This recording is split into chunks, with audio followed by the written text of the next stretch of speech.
This is Mark Allen, and this is Going Beyond Testing. I'm with Sandra Lee, the CEO of NJ Labs, and we're going to take a look now at what NJ Labs has become and where they are going in the future. Sandra, thanks for spending some time with us. The basic thought here is, what is NJ Labs today? I get asked this question quite a bit. What are you? I'm like, well, I'm a person. But the company I work for is a third-party contract laboratory. We're not affiliated with big pharmas or anything like that, but we test for companies who want to manufacture products, especially consumer products like supplements, nutraceuticals. Like if you're a bodybuilder, you're taking protein, we test those kind of products. We also test a lot of pharmaceutical things like cough medicine or things that you would take for migraine headaches, as well as things that are controlled substances. So we're very well known in the generic pharmaceutical industry, but we're also testing cannabis, CBD, as it's become a really hot topic lately, and THC content, because it's not legalized federally, but it's legalized in some states, and so many companies have come up, and so we test their excipients, API, finished products. Got it. And you mentioned some over-the-counter drugs as well as generic pharmaceuticals. Yes. So if you have a blood pressure med that a doctor says you should take XYZ, and that's a name brand, you can also, and the doctor says you can take the generic. You're the company that says, oh, it's the same, it works. Well, not clinically, but we're one of the laboratories that tests for potency, making sure there's very low impurities and it's safe for consumers. And if you're buying something that says 50 milligrams or 100 milligrams, that it actually is those dosage strengths. I think the federal law says that if it says 100 milligrams of XYZ, it needs to have XYZ, it better absolutely. be. Is that's also for generic drugs as well as nutraceuticals and supplements? Right. Nowadays, supplements are becoming more and more in the public eye, especially because of the pandemic, right? Everyone's like, oh, I need to take zinc, I need to take this, I need to take vitamin D and C in order to stay healthy to fight this disease, right? To improve your immune system. Yes. But most people who are buying it at CVS or Rite Aid or any of these drugstores, they go and they don't check the label, right? They don't really read what they're really buying. And what we do, and hopefully in conjunction with our clients, is testing to make sure the labels are correct. That's a very important issue. And a lot of people in the supplement industry, and especially doctors that I have talked to over the years, don't understand that if it says 100 milligrams of XYZ, vitamin D or whatever, it needs to be in there. Federal law says it. Yes, especially some of the key ingredients like folic acid, right? There are some supplements out there that have more targeted purpose for them to help improve your lifestyle if you're struggling with deficiencies or anything that needs to help improve your daily lifestyle. Because nobody wants to walk around with knee pains or joint pains, right? So there's some supplements out there that target those kind of ailments. When there are products like that, it's even more important to make sure that the right amount of ingredients are in there. And with folic acid, that's something that's often prescribed for women who are pregnant. Yes. Right? Absolutely. And it's really important for the baby. Yes. Right. So you want to make sure you have the right amount of folic acid. You don't want to buy folic acid out there and then it's not hitting those targets, right? You want to make sure you're taking enough, and you're trusting these manufacturers that is correct. You're trusting that they are manufacturing these products and they are being honest with you on their labels. When you test for somebody and you say, gee, I know it says 100 milligrams of folic acid on the label. We've tested it and we've done it several times just to make sure. It's only coming out at 80. What do the manufacturers say to that?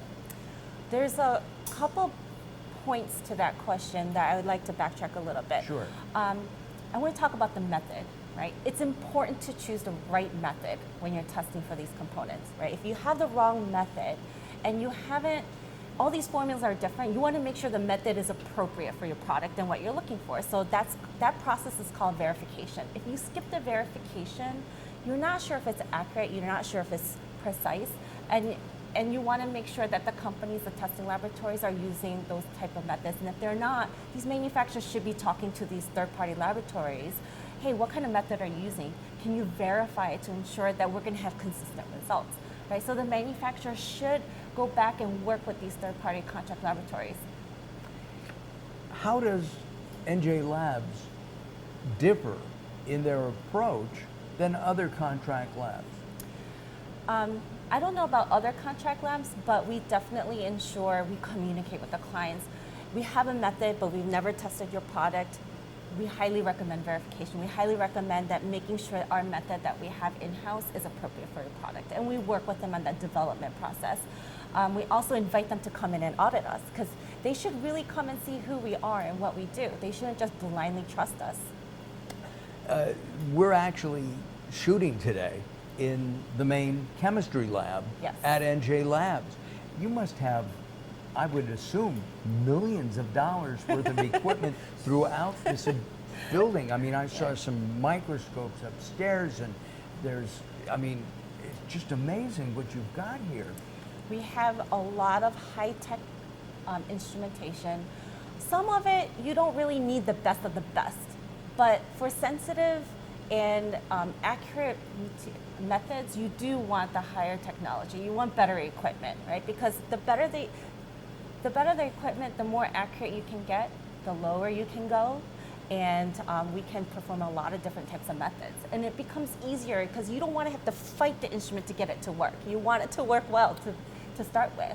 And we do a lot to make sure that it stays calibrated, it stays qualified, and it's consistent. And you have, I mean, we see a couple of guys working today in the background every now and then. You have scientists here, not just high school No. graduates. Right, we have people, we highly encourage education. Even if you've been in this industry for 10, 15, 30 years, we highly encourage people to continuously go beyond and learn because there's so much out there. We continuously encourage them to attend seminars and conferences, but we're always working as a team. We're always coming up with different ideas, and they're very good at critical thinking skills. You can have the knowledge, and you can be the person that's technical, but it's really hard to bridge that gap between the two, and I feel like our team really has that capability really well. I know that you told me that one of your guys spent 2 days of intensive work Yep. at, I think it was heavy metals.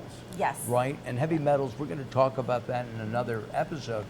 Heavy metals are really important to know if there's, you know, lead and mercury in a supplement, for example. Yes, definitely. He's been working on this instrument, testing for heavy metals and minerals, other minerals as well, for many years, but sending him to that boot camp for 2 days was still worth it because he still learned so much.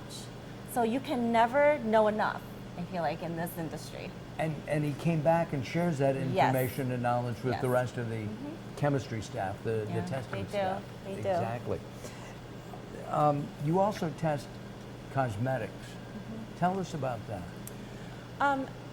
Cosmetics is not very regulated by the FDA, but I'm a female and I wore makeup today, but on a day-to-day So did basis, on a day-to-day basis, you're putting things on your face where it's very porous, right? Your skin absorbs it. And a lot of people don't even realize what they're putting on their face as long as it looks pretty. However, guess what? Cosmetics should be tested, not just a couple simple tests here and there, but if you're going to wear it on your face, especially around the eye area or your eyebrows, and your skin is absorbing it from adults to kids, it should be tested for materials like heavy metals, impurities, and making sure that when you're putting it on your face that it's safe, like microbes, right? You don't want a product that could potentially grow yeast and mold on your face. Oh my, I didn't realize that you could do that. And of course, growing up, my kids always thought it was kind of interesting because I was the only dad on the block who wore makeup on a regular basis doing TV and news like I've done. We're going to come back and take a look at some of the industries that NJ Labs works in. We're going to be doing that as our series Going Beyond Testing continues. I'm Mark Allen, along with the CEO of NJ Labs, Sandra Lee. We'll be back very soon. If you want information on NJ Labs for your company, for your product, visit us at the website that's on the screen right now.